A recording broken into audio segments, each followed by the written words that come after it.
Hi, this is Tarot Reader. In this video, I'm going to talk about a particular day which is going to come up in the next few days. That's the 18th of October 2017. On this day, it's the Naraka Chaturdasi, or what you call as a Roop Chaturdasi or Kali Chaudas. It's an Indian festival which comes a day before the most important day, that is Deepavali or Diwali. Okay, but Naraka Chaturdasi is a very auspicious day for metaphysical activities, for occult rituals, for Wiccan rituals, for any kind of ritual where you wish to overcome your enemies, where you wish to find prosperity in your life. If you're someone who's down and out and you're completely finished and exhausted in your life and you don't see any ray of hope, then maybe this is one day when you can pray, you can do a ritual that's comfortable to you, ritual that is within your means, hoping that the goddess of victory, the dark goddess, will bless you with what you need or what you deserve to survive and to prosper. It's a very auspicious day because on this day there are many aspects which get covered, okay, especially for women who go through relationship issues. If you're in a relationship with someone and the man is not giving you commitment, he's taking advantage of you, he's playing around with your emotions, then this is one day when you should do this ritual. If you're a girl who's in a marriage which is loveless, or there is no intimacy in the marriage, the husband is manipulating you or taking you for granted, and you're emotionally completely devastated because on the surface it might look that the girl is married, she's got children, but the inside there's a complete vacuum. If you're someone like that, or if you are someone who's been through a lot of issues in your life, a lot of struggle for many years because of family, because of enemies and all that, or maybe you're not able to establish yourself in your work life because in the end, you not just need emotions to survive, you also need a consistent source of income. You need money to survive. You cannot survive without that. So for all these chronic issues, this is a very important day. Irrespective which religion you follow, irrespective which mindset you come with, whether you believe in a higher power or you don't believe, it's your choice. But the ritual which I'm asking you to do is not something that is going to cost you a lot of money. It is not something that you're doing it with assuming that it is going to give results. No, rituals are like prayers. You do them with bare minimum expenditure, and you do them with zero expectations, but you have to do it with sincerity. You have to at least respect the ritual that you're doing.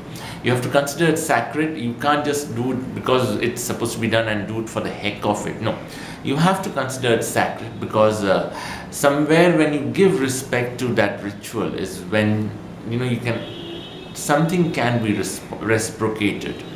Okay, so this day is very auspicious, especially the afternoon till night time. Okay, from 3 in the afternoon till 3 in the midnight, okay, on the 18th of October is a very, very important metaphysical day because see, I'm an Indian and we follow the lunar calendar, okay. The moon cycles are very important in life because on certain moon cycles, the energy level is high, okay, the rituals can be more effective, okay, and somewhere your instincts are more stronger and what you're asking for can be heard somewhere up there.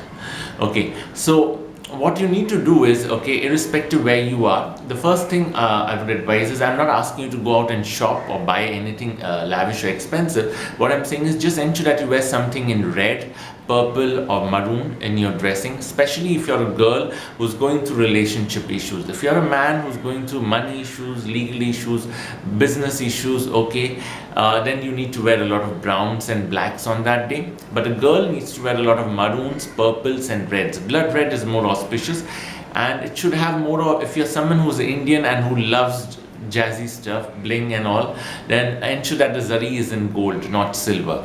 Okay, because gold is more auspicious on this night.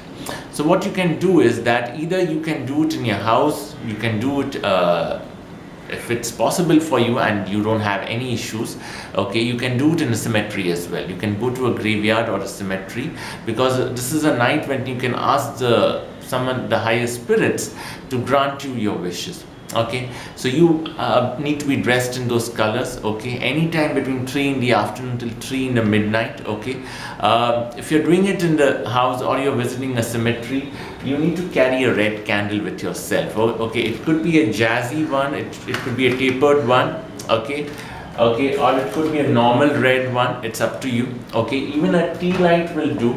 Okay, so that's not a problem, but even a tea light candle will do, but it needs to be blood red. Okay, because that's the color of the goddess. We are worshipping the dark goddess on this night. We are worshipping the goddess who helps you rise from your own ashes, who gives you that resurrection. Okay, so what you need to do is, you just need one candle. You don't need a whole box of it, just one single red candle. If you have a birthday candle in the house, okay, which is lying somewhere, just one single tapered candle, you can use that as well. Okay, dark clothing on your body, one single candle. If you're going to the cemetery, you need to carry some small chocolate or candy as an offering, because when you go to a temple, you go to a cemetery, you go to a morgue, I mean, you go to any place where the final rites of the dead are performed, or you're going to any place of worship, you need to make an offering. Okay, so you need to carry some small chocolate with you. Okay, and the red candle. I want you to first offer the chocolate. Okay, okay, and then burn the candle on the grave if you can. If you cannot go to the cemetery, you can do it in the house itself. Okay, wherever there's a mirror in the house, or you can keep a small mirror. Okay, next to the mirror, you burn the candle. You don't need a chocolate if you're doing it in the house. Okay, you burn the candle. Okay, and then you sit there for at least 10-15 minutes, and you remember the pain that you have been through. You recall the entire journey of your pain. I want you to do it in the graveyard as well if you're going there. Okay, if you're someone who's not comfortable going to the graveyard, and you think doing it in the house is also not something that is possible, then you can go to just a temple or a church, whichever religion you follow. You go to your religious shrine. Okay, you may not be able to read what I will ask you to read, but you can at least go there and sit, pray, and then come back, because the day is still auspicious. I mean, irrespective of which religion you follow, I respect every religion, because I think there's a bit from every religion we need to pick up and learn and maybe benefit or enrich our life in some way. Okay, so no offense is meant to anyone. Okay, I'm someone who respects every religion. What you need to do is, once you have burned the candle, if you're doing it in the house, in front of the mirror, okay, you need to read a dark goddess invocation. Yes, if you can do it in the graveyard, that will be great. Okay, when I say a dark goddess invocation, you can read the goddess Ishtar invocation, even Aphrodite invocation will do. You can read goddess Isis invocation. Hecate is the best. Okay, for the Indians, goddess Mahakali is the most effective one. Okay, so it needs to be a dark goddess, the goddess of revenge, the goddess of lust, the goddess of resurrection, the goddess of power, the goddess that creates fear inside people, as well as someone who can give a lot to someone who's completely down and out. Okay, so you need to read that invocation. I will be listing a few invocations in the description. Okay, these I have collected from the internet. I don't have any copyright on these invocations. Okay, so don't get me wrong. Whoever has written them, you can take the credit. Okay, you can mention it in the comments. Okay, any comments or feedback, they're always welcome. But I want you to burn this red candle in front of a mirror or in a grave. Then you have to offer the candy and read the invocation. Yes, yeah. A few other tips: try not to wash your hair on that day with soap or shampoo. Wash it a few days before. On that particular day, you can rinse your scalp with alcohol or vinegar. That's absolutely fine. Okay, if you're a girl who loves makeup, you can use something black on your eyes, the kajal, the mascara, whatever is comfortable to you. Okay, for a man, if he's doing it, let's say if he's comfortable doing the ritual, you can also, if this applies only to men, you can offer flowers, red flowers, in a shamshan bhumi. That's a cremation ground. Yes, yeah. If you are in a cremation ground where you can offer it with a bare torso, that will be the best. Yeah, because that will help you overcome your enemies, to get the money that you need, because obviously money is very important if you're the bread earner in the family. So that needs to be done. and do it with devotion. Consider it sacred, yeah. And I hope it gives you some results, yeah. Yeah. Very prosperous Deepavali, Kali Chaudas, a very prosperous Sovan, and a very eventful Halloween. Blessed be.